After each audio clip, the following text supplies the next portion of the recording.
Assalamualaikum, halo teman-teman semua, saya Amin, alumni pesantren progresif Bumi Sholawat Angkatan 5. Assalamualaikum warahmatullahi wabarakatuh. Saya Rena, mahasiswi Al-Azhar Kairo Mesir, jurusan Usuluddin Fakultas Dirasat Islamiyah wal Arabiyah. Assalamualaikum warahmatullahi wabarakatuh. Merhaba Kadaslar, saya Diajeng Putri Nur Kumala, alumni SMA Progresif Bumi Sholawat yang saat ini saya berkuliah di Erciyes University di Turki dengan jurusan Public Finance. Assalamualaikum warahmatullahi wabarakatuh. Halo semuanya, nama saya Muhammad Firliandi Rahmat Ali.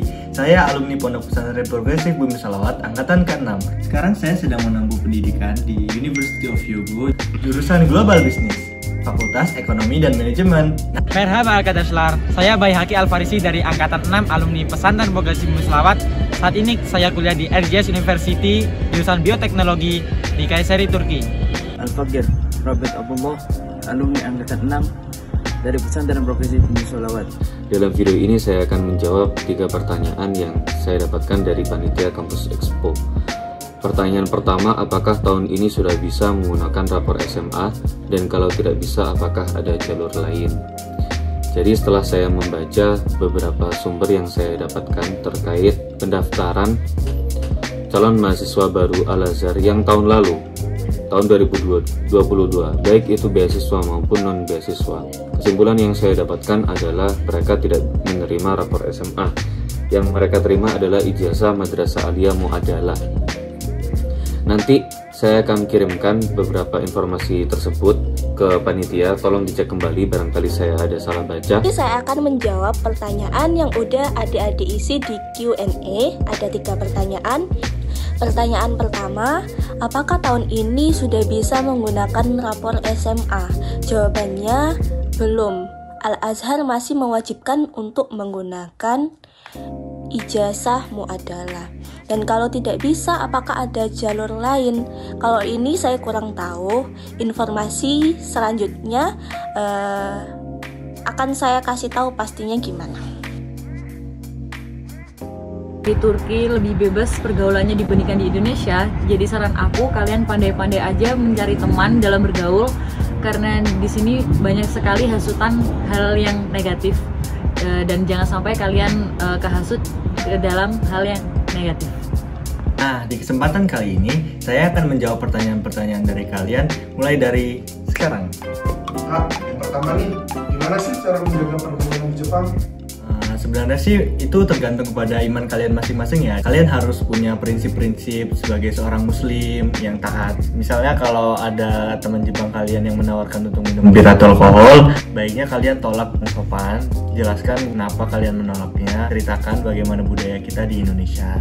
Nah, perlu diketahui sebelumnya ya, kalau minum-minum di sini tuh hal yang wajar aja buat anak-anak yang di atas 20 ya umurnya. Jadi mungkin bagi kalian pemandangan seperti ini tuh nggak wajar buat anak-anak seumuran kalian. Hal-hal yang harus dipersiapkan sebelum kuliah di Turki, yang pertama adalah kalian harus serius dalam belajar IELTS. Karena mulai tahun ini pemerintah Turki memiliki rencana meniadakan tes jalur berkas. Jadi untuk kesempatan kuliah di sini akan semakin sulit karena jalur berkas ditiadakan. Terus yang kedua, kalian juga harus siap mental dalam kuliah di Turki, karena kalian akan jauh dari keluarga, jauh dari Indonesia dan dari teman-teman. Akan ada saat dimana kalian merasa kesepian karena rindu keluarga, rindu Indonesia, dan rindu segala hal. Yang ketiga, biaya hidup di sini tergantung kota sih. Misalnya kalau kalian di Istanbul, kalian memerlukan duit yang banyak sih buat untuk biaya hidup dalam sebulan. Tapi untuk di Kayseri sini biaya hidupnya lumayan lebih mahal sedikit daripada di Indonesia. Misalnya kayak di Surabaya, di sini lebih mahal sedikit. Apa yang perlu dipersiapkan untuk menuju kota ini? Yang pertama adalah niat. Seperti yang Al-Fakir katakan di awal, man sholahat niyatuhu balagat amaniyatuhu. Karena siapa yang baik niatnya, maka akan sampai apa yang ia cita-citakan. Kedua, akhlak. Kita tahu bahwasanya kota Tarim adalah kota para wali, kota sholihin, kota yang dimana memegang teguh sunnah nabawiyah. Maka dari itu wajib bagi kita untuk menjaga akhlak kita kepada para sholihin, kepada para aulia di sini. Yang terakhir adalah bahasa Arab.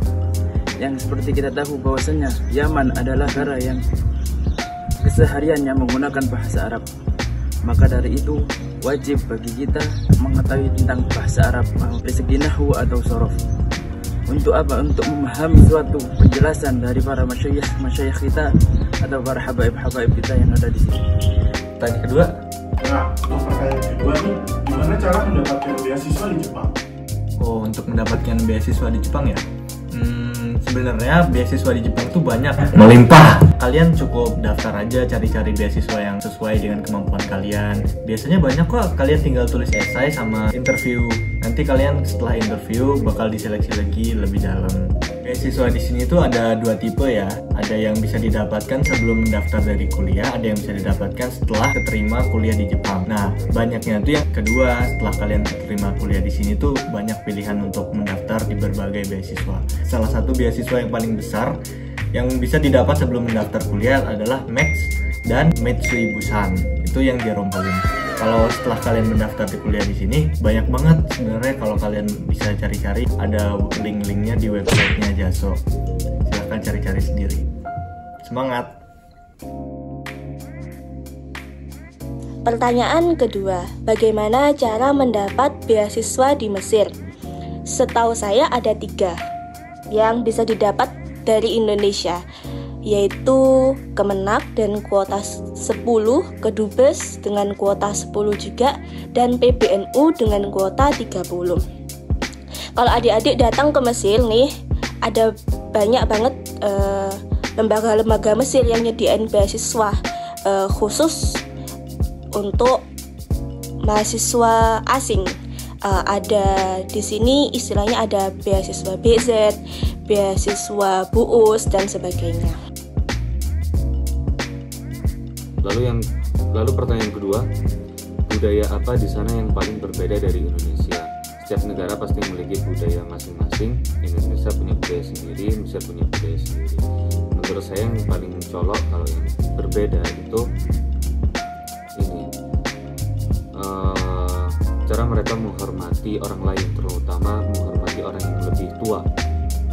Orang Indonesia di Mesir itu terkenal dengan sopan santunnya dan adab mereka yang sangat tinggi. Mereka takjub dengan adab kita, dengan sopan santun kita. Sebenarnya pengalamannya sama. Kita orang Indonesia sama orang Mesir sama-sama menghormati orang yang lebih tua. Cuman cara mereka implementasi dari penghormatan ini itu agak sedikit berbeda. Bagaimana itu nanti kalian akan tahu sendiri kalau sudah di sini. Semoga kalian yang di sini cepat-cepat bisa di sini. Amin. Budaya yang berbeda dari di Indonesia, di Turki, antara lain orang sini lebih suka meminum teh daripada meminum kopi dibandingkan di Indonesia. Minum teh adalah salah satu cara untuk menyambut tamu di Turki. Kemudian di sini orang-orang juga suka berjalan. Misalnya saya dari rumah saya ke kampus, saya berjalan jaraknya 3 km, sekitar 30 menit ditempuh. Dan dalam sehari orang di sini rata-rata berjalan lebih dari 5 km. Yang sangat dirindukan dari Indonesia adalah makanannya, karena makanan di sini tuh makanan pokoknya adalah roti dan kebab. Sedangkan orang Indonesia itu nggak afdol kalau nggak makan nasi. Dan juga di sini nggak ada makanan pedas karena orang Turki itu nggak doyan makan pedas. Dan juga di sini tuh cenderung makanannya tuh hambar-hambar gitu dan sangat manis. Dan yang paling penting adalah yang paling dirindukan adalah keluarga dan teman-teman yang ada di Indonesia. Apa yang dirindukan dengan Indonesia? Tidak lain ialah keluarga, para sahabat dan para guru. Seperti yang dikatakan oleh makalah Arab, al-faraq laisa lil faraq, lakin al-faraq lisyuk. Bukanlah perpisahan itu untuk berpisah, melainkan perpisahan itu untuk saling merindukan.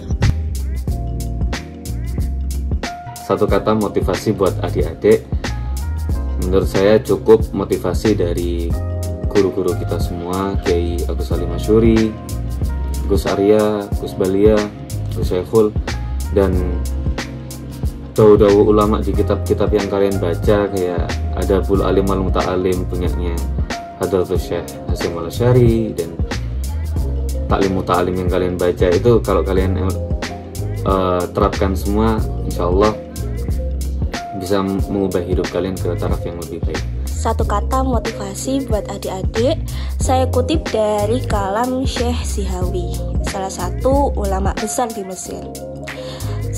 Segala sesuatu apabila kamu niatkan hanya untuk menggapai ridhonya Allah, maka akan mudah bagimu untuk mewujudkannya atau meninggalkannya. Jadi adik-adik khususnya yang mau studi overseas tetap semangat dan niatkan lillahi ta'ala, semoga jalannya semua diberi Allah kelancaran. Pesan untuk kalian, tetap semangat belajar, jangan mudah menyerah dan jangan putus asa karena perjalanan kalian nggak sampai situ aja. Dan yakin dengan apa yang kalian inginkan, jangan mendengarkan omongan orang lain karena Allah selalu membukakan jalan kepada orang yang bersungguh-sungguh dan yakin dengan apa yang kalian inginkan. Dan juga jangan lupa berdoa kepada Allah Subhanahu wa Ta'ala. Tetap semangat belajar, jangan putus asa. Jika kalian tidak mau merasakan pahitnya belajar, maka kalian akan merasakan betapa pahitnya kebodohan. Hidup ini jangan terlalu banyak motivasi jika tidak dibarengi aksi. Kalian harus selalu beraksi, jangan cuma hanya mencari motivasi. Pertanyaan ketiga. Pak, motivasi untuk hari ini apa sih? Motivasi. Kata-kata untuk hari ini, jangan menyerah, tetap semangat. Jika kamu tidak punya bakat, minimal kamu punya mental nekat. Sarjana hanya gelar, akan kalah jika kamu punya orang dalam. Meledak.